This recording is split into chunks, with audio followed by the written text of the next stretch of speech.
no, Cookie, I won't leave Barron Trump alone just because he's a kid. He's 18. He's fair game. Oh, hey, everybody. Welcome to this month's episode of JL's Book Club, where we don't talk about Fight Club because I didn't read Fight Club.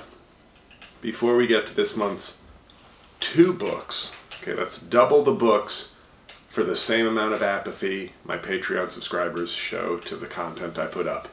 Beverage of the month, Vinny's. It's my local pizza shop has their own sodas, but we all know they don't really make the soda. It's just some company who makes generic sodas and then lets you put your own label on it. But this is lemonade. It's Vinny's lemonade. Vinny's, funny story about Vinny's. I like the pizza. That's where we order from regularly, but during the pandemic, they had a restaurant portion of their pizza shop that was closed due to pandemic restrictions, and they put up a big sign that said, "Open up our stores." It's 2024. They still haven't opened up the pizza parlor. So that's how you know Vinny is definitely MAGA, because even though they benefited and did a cost-benefit analysis and realized, oh, we can save money, like we don't have to open up the restaurant anymore, there's no point, they still had the, that MAGA spirit to say, open up our stores. You're killing businesses while giving handouts to you-know-who. But the pizza's good. So unlike the pub in my neighborhood where I have direct first-hand experience with their racism, until Vinny's actually says something racist, I will just continue to blissfully eat their delicious racist Italian pizza. So, books, everybody. 2 this month. The first, The Heat Will Kill You First. A wonderful, uplifting tale about how we're combating climate change. Just kidding.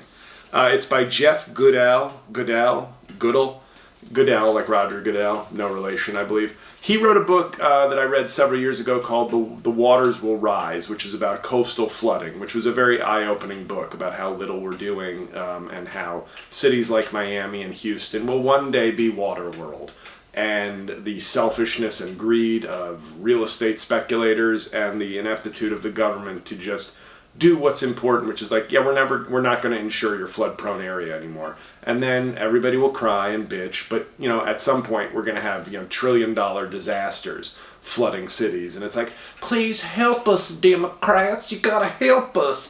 Why you help those people on welfare? Why won't you help us just because we bought real estate in a place that was going to get flooded? So this one is about the heat.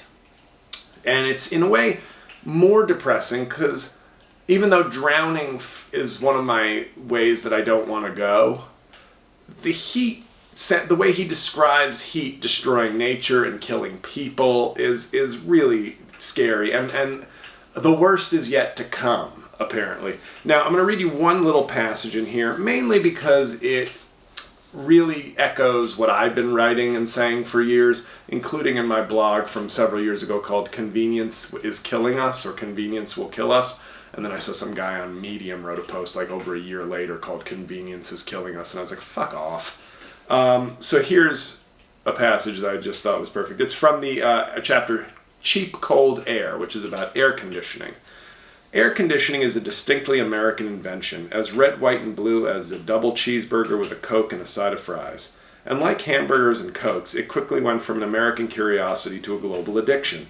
Comfort is valued because it promises consistency, normalcy, and predictability, which allow for increased productivity or a good night's sleep, architectural historian Daniel Barber wrote in an essay about our addiction to air conditioning.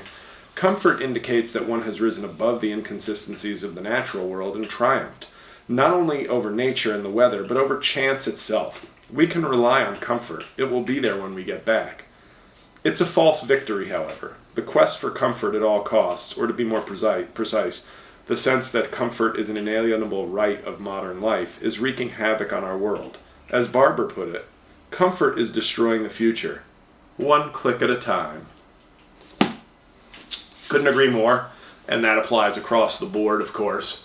But this is a book that I highly recommend, and I also recommend his other book, which I'm sure is in paperback now, The Waters Will Rise. Both very nice companion books about how we will both drown and burn. And it's one of these books where a lot of environmental catastrophe books often have to have that chapter at the end that's like, but there are people doing good work, and there are people fighting the good fight. And if we just invest in these and elect the right people, okay. Al Gore's election in 2000 was the place to start, okay? George H.W. Bush not pursuing major climate change action because his chief of staff, John Sununu, basically single-handedly stopped him from doing it.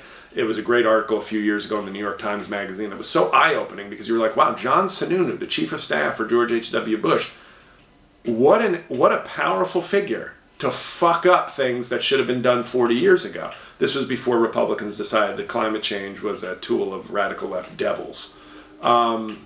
Fighting climate change was a tool.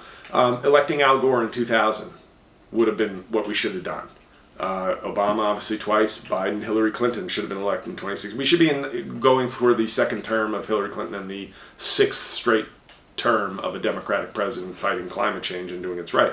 So, but the last chapter in this book kind of explores carbon capture technology and things like that. And I go, yeah, that's all great. If I had this author up to a lie detector, I have a feeling he'd be like, yeah, my editor wanted me to put something positive, but I think we are slaughtering the earth in a shameless, disgusting way. And, he tackles so many, it's such a eye-opening but pessimistic book, in my opinion, because of what we're doing and the fact that there is it seems to be very little hope that we're going to do the things necessary to right the ship. Hopefully we will. But I recommend both of his books, but I liked this book. I found it very interesting, but it's very depressing. But The Heat Will Kill You First. It's just, every chapter of it just explores something we're doing or have done or our history of doing something where we're just, the worst is yet to come would be, I think, a thing you could title this book also. So recommend it. I know it's not cheerful, but Jesus, the more people that, and I'm unfortunately I'm probably preaching to the choir. The few people that watch these reviews probably tend to line up with me politically, but maybe buy it for a stupid dumb fuck friend of yours as a gift. So that's the first book. On a cheerier note, the second book of the month is Say Nothing, A True Story of Murder and Memory in Northern Ireland by Patrick Radden Keefe. Now this was a critically acclaimed book that I was happy to finally read.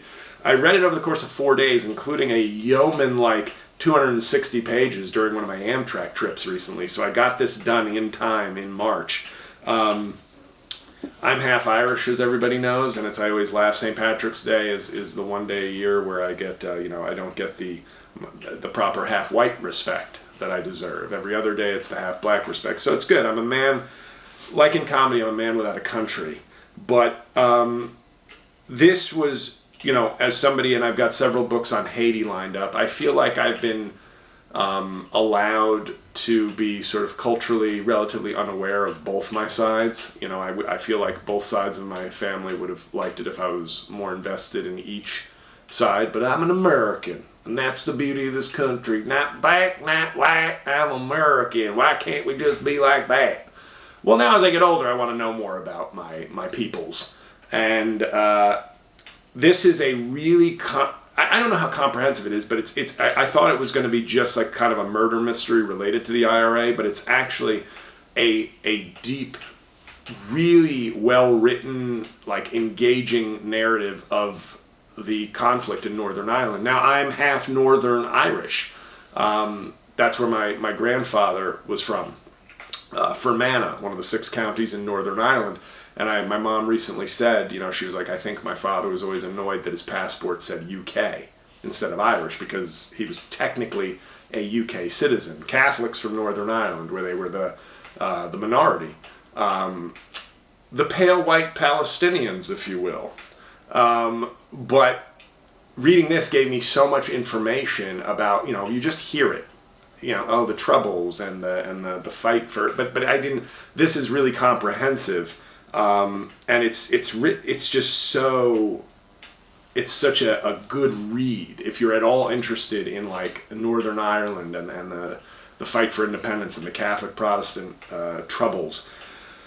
But it also, I found very illuminating, was the talk of Jerry Adams, who was like an IRA member who became like sort of the political face of Sinn Féin, the sort of political wing of the IRA, which I always, whenever I hear political wing of the IRA, it makes me think of Austin Powers, where Dr. Evil introduces Paddy O'Brien or whatever as part of it. I think that was the guy's name, Paddy or something, who was like one of his crew in the first one, and he goes, he's the leader of the militant wing of the Salvation Army.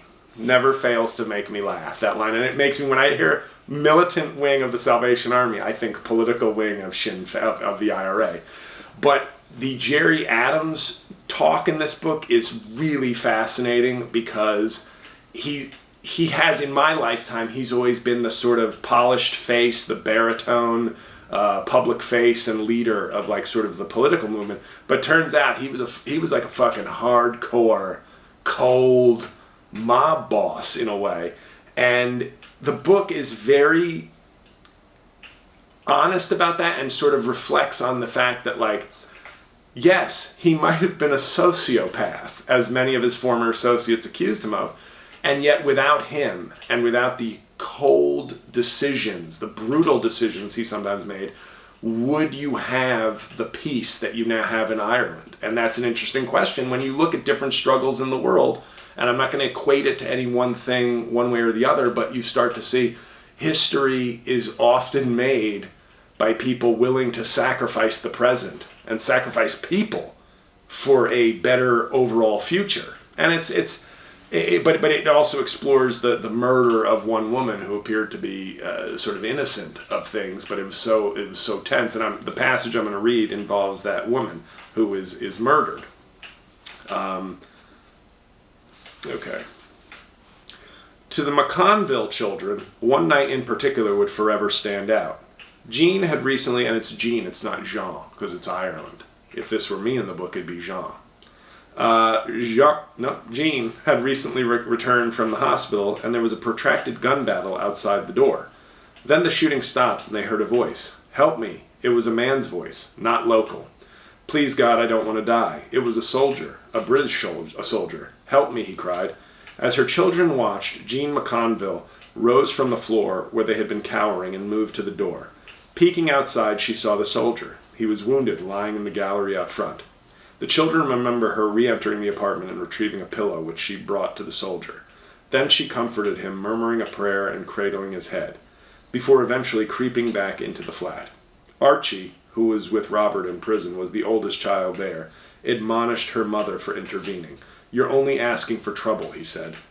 That was somebody's son, she replied.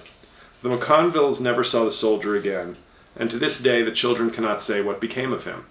But when they left the apartment the next morning, they found fresh graffiti daubed across their door. Brit lover.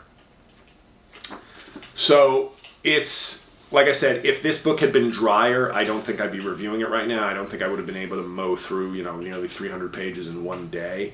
But it's anybody who's interested. I knew some of the names. I knew one of the names, Jerry Adams. And it was actually, I was happy when I read this because it wasn't just this sort of, and it was like a top 10 book by the New York Times in 2019, very critically acclaimed, national bestseller. But I thought it was going to be a more specific kind of murder mystery, but it is a murder mystery, but it's also a kind of big, comprehensive review of the history of Northern Ireland. So I felt like more enriched as a half Irish person and a half Northern Irish person, but also it delivered on sort of the murder mystery and the narrative quality that I was hoping for. So highly recommend this. That's two high recommends this month. Okay, that's a rare thing. So yeah. So that's it for this month's books. Next month's books, and by the way, next month or this month, whenever you're watching this, I turned 45, and by the time it's my birthday, we'll be engaged in some litigation. So if you want to tell a friend to join the Patreon, it's going to a good cause. I know it's not a GoFundMe for cancer, but it feels like some people are trying to kill my comedy career. So maybe if I couch it like that, more people will join the Patreon. I'm just kidding, they won't. The two books, the first, which I will definitely get to, is King, A Life. I promised you this during Black History Month. I didn't get to it because I'm only half black. And but this month, you know, he was assassinated in April, so I thought, what better way to honor him than reading a book about him? So it's a thick one, THICC, because it's a book about a black guy. Doesn't that feel disrespectful? I just refer to Martin Luther King Jr. as a black guy. But we're reading this one. This was critically acclaimed, and yes, it was on Obama's list of books. Given the rate at which I read, and I don't have a production company making highfalutin content, I sometimes look at his books, I go, what, do you want Amtrak trips all day, Barack? You're really reading that fast? You're really reading all these hot books? And by the way, this was also one of his books. This was one of his 2020 books that he read. So, you know, obviously, you know, you're basically getting, right here, you're getting Obama for $3 to $7 a month. That's pretty crazy that you're basically getting, like, Bootleg Obama. Is that a new album title potential for me? Bootleg Obama? So King, A Life will be the first book and the guaranteed book. But the one I'm going to try to read also is, I think, by Martin Luther King's nephew, Stephen King. Holly, which is, he wrote a trilogy, the Mr. Mercedes trilogy. It was Mr. Mercedes, and can I see them on my bookshelf without my glasses? The answer is, of course, no. But he wrote a trilogy that featured this character, Holly. She wasn't the main character, but when I learned that Holly was about that character, I immediately bought the book, and then it sat on my shelf for like 7 months. So now we're finally going to read this. Hopefully I'll review it for you next month. A little fiction thrown into the mix. But if you don't have time to read the trilogy, the Mr. Mercedes, the something, something, and the something, End of Watch, is that the third book? I forget. But Jeepers Creepers, is that one of them, or is that just a horror movie? Anyway, Mr. Mercedes is the first one of the trilogy. I loved those books, loved them. And then Peacock did a series an adaptation, Mr. Mercedes. It was not Peacock at first. It was DirecTV. The show had started like over a decade ago on DirecTV. It was it's a great adaptation, truly great on Peacock. So if you don't want to read the books, I recommend the series on Peacock, and then this is an offshoot of that. So hopefully I get to both books next month and can read give you another 2 reviews. But that's it, everybody. So thanks for being Patreon subscribers. To the 12 to 2 dozen of you that watch these while they're behind the paywall, hundreds watch when I release it to my 70,000 YouTube subscribers, which is also not a great ratio. You know, I have 70,000 YouTube subscribers on my main channel. How many watch the book reviews? About 400 a month. Oh, okay. A life well lived, JL. So thank you to you watching this right now on the paywall, and in 6 months to the hundreds of you who will then write a funny comment about how you don't join my Patreon. Because it's funny when a comedian that you like can't make money at what he does. That's funny, isn't it, guys? So thank you for watching. The formerly righteous girlfriend is giving me a wrap it up sign, which is also great. You're in your own home getting a like, let's shut the shit down. So that's it, everybody. Thanks for watching. See you next month. And remember, books, they're like documentaries for smart people.